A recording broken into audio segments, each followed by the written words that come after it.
Vamos agora para o nosso segundo vídeo para falar sobre as hidrelétricas, focando no modo de funcionamento dessas usinas.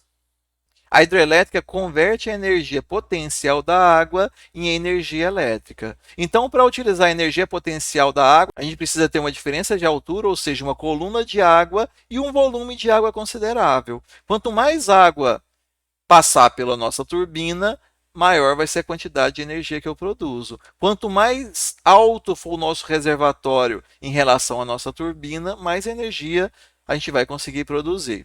Então, nossa usina é constituída por uma barragem que serve para represar e acumular a água em um reservatório. Então, o primeiro elemento para uma usina é a barragem. Essa barragem pode ser construída de concreto, mas no Brasil, principalmente, as barragens são feitas de terra. Na parte mais baixa da barragem, eu tenho um duto, ou seja, um cano que conduz a água até uma turbina. A turbina capta a água que chega nela com determinada pressão e velocidade e converte essa energia potencial em energia cinética, faz ela rodar. Essa energia é entregue para o eixo da máquina. Ligado nesse eixo da turbina, nessa parte mais alta, é posicionado o gerador. O gerador converte essa energia cinética em energia elétrica. E a água, depois de passar pela turbina, segue normalmente pelo leito do rio.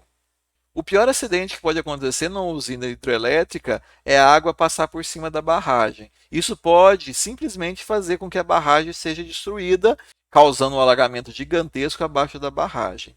Para que isso seja evitado, ele tem uma comporta que pode ser aberta, que a gente chama de vertedouro. Então, se a barragem estiver muito cheia, eles ligam os vertedouros da barragem, dando uma saída para esse excesso de água. Só por curiosidade, essa é a barragem de Foz do Iguaçu quando o vertedouro está ligado. Um problema ambiental que a gente falou é que os peixes que costumam subir o rio para procriação são impedidos de subir pela barragem. Então, em alguns casos, são construídos o que eles chamam de elevador ou escada para peixe, que são alguns degraus que permitem que o peixe vá pulando e subindo devagar até chegar no alto da barragem. Pensando um pouco nas equações de física, a pressão que a água exerce em um determinado ponto é dado pela pressão atmosférica mais a coluna de água que existe na barragem, ou seja, a densidade da água vezes a aceleração da gravidade vezes a altura de coluna de água que a gente tem. Quanto maior a pressão da água que eu tiver na minha turbina, maior vai ser a quantidade de energia que eu consigo produzir. E para aumentar essa pressão de água na turbina, eu tenho que ter uma altura de coluna de líquido maior. Quanto mais alta for a diferença de altura numa barragem, melhor a produção de eletricidade. A água da barragem é canalizada para uma turbina. Uma dessas turbinas é o tipo Pelton. A turbina do tipo Pelton ela é usada para altas colunas de água, ou seja, pressões muito grandes. Então, se eu tiver uma queda de água no alto de uma montanha, eu posso canalizar essa água até a parte baixa da montanha e essa água com muita pressão ela vai bater nessas conchas e essas conchas vão girar a altas velocidades produzindo eletricidade. O segundo tipo de turbina que a gente tem é o tipo Francis. A turbina do tipo Francis tem um rotor, ou seja, a parte móvel com esse formato, e a água ela é canalizada e chega no que a gente chama de caracol. À medida que a água entra nesse caracol, ela vai atingir essas pás e fazer esse rotor girar. Um terceiro tipo de turbina é a turbina Kaplan. Ela tem um caracol que a água chega, mas o rotor ele é um pouco diferente. Ele parece muito uma hélice de navio. E o ângulo dessa hélice pode ser modificado para aumentar o rendimento da turbina. A água entra pelo conduto forçado, passa pelo caracol, bate nas pás da hélice, essa hélice consegue absorver a energia da água e transformar para o eixo.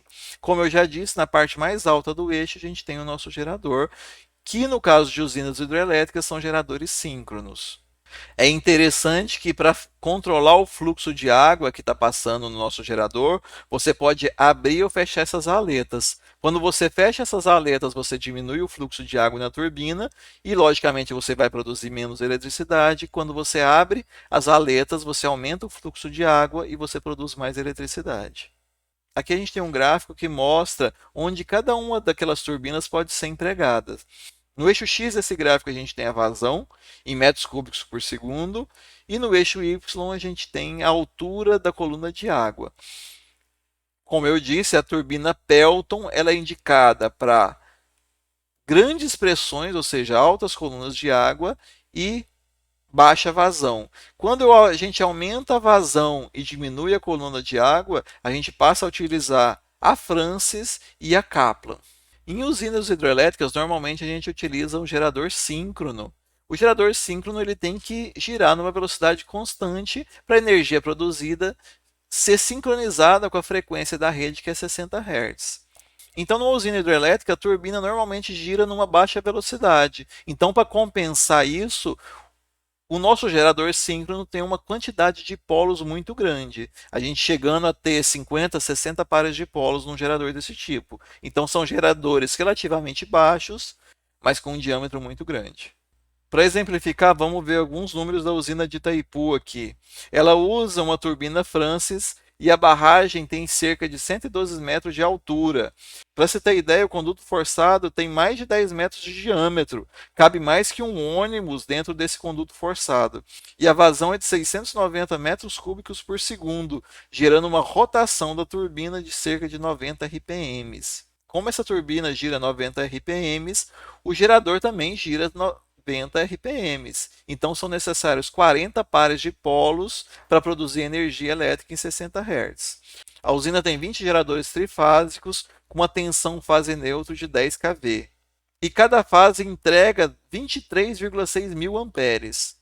E desses 20 geradores, 10 são em 50 e 10 em 60 Hz, porque a frequência do Paraguai é 50 e a frequência do Brasil é 60 Hz.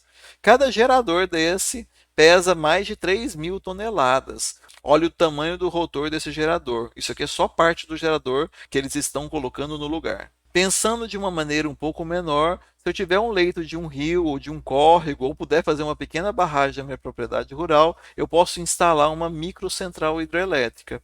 Essa microcentral hidrelétrica pode produzir eletricidade para um conjunto pequeno de casas, principalmente em comunidades isoladas ou mesmo para uma fazenda de pequeno porte. Logicamente, eu tenho que ter uma autorização ambiental para utilizar essa água do rio, mesmo passando dentro da minha propriedade. E esse tipo de microcentral ela tem uma grande vantagem que é não pagar pelo combustível. O custo de instalação é relativamente alto, mas o custo de manutenção e o custo da eletricidade é muito baixo nesse tipo de usina. Eu recomendo e vou deixar o link desses dois vídeos que falam de hidrelétricas e vou deixar um terceiro vídeo que exemplifica uma microcentral hidrelétrica. Para nossa reflexão, eu deixei aqui algumas reportagens, vocês podem clicar para abrir elas. O primeiro é o impacto ambiental de uma hidrelétrica na mortalidade de mais de 4 toneladas de peixe. A segunda reportagem fala da produção histórica de energia elétrica limpa e renovável de Itaipu. E aqui eu deixo a questão: a hidrelétrica é uma fonte renovável? Sim, ela é renovável. Toda vez que chove, ela enche a barragem e a gente utiliza parte dessa energia potencial para gerar eletricidade. Mas a hidrelétrica é uma fonte alternativa? Não, ela não é uma fonte alternativa porque ela tem um impacto ambiental muito grande. E, além disso, ela é uma fonte tradicional de energia. Aqui uma outra reportagem interessante que fala do impacto das mudanças climáticas na produção de eletricidade por hidrelétricas. Será que o aumento de temperatura no planeta vai ter impacto na produção de eletricidade por hidrelétricas? A gente vê que em anos de seca muito intensa, nossos reservatórios baixam de nível e isso pode estar diretamente ligado à mudança climática. Essa reportagem mostra a questão do impacto ambiental e irregularidades de algumas construções. E aqui a gente vê um sistema misto de produção de eletricidade, onde a gente tem hidrelétrica e dentro da barragem, em cima de flutuadores, colocaram placas solares para a produção de energia fotovoltaica. É bem interessante para o aproveitamento dessa superfície. Para nossa reflexão, a China está investindo na compra de hidrelétricas no Brasil. E aí eu pergunto, qual que é o interesse de uma outra nação em investir em hidrelétricas no Brasil? Essa reportagem mostra a preocupação do aumento do dólar com o custo da energia que o Paraguai vende para o Brasil. Essa outra reportagem fala da Cachoeira do Bracuri, que está dentro de uma reserva ambiental que eles estão pensando em utilizar ou não para a produção de eletricidade. Nesse caso, o que vale mais? Preservar o meio ambiente ou produzir eletricidade? E essa última reportagem fala de uma microcentral hidrelétrica que foi construída para abastecer uma residência, que pode custar menos que o sistema solar. Então, a energia hidrelétrica é uma fonte limpa, renovável e confiável? Deixo aqui para reflexão de vocês. Aqui estão as referências bibliográficas que eu utilizei nesse trabalho. Deixo aqui o meu e-mail e eu convido a todos a acessar os materiais, tanto a apostila quanto esses slides. Não deixe de colocar suas dúvidas no fórum, no chat ou mesmo durante as aulas presenciais. Tudo de bom e até mais, pessoal!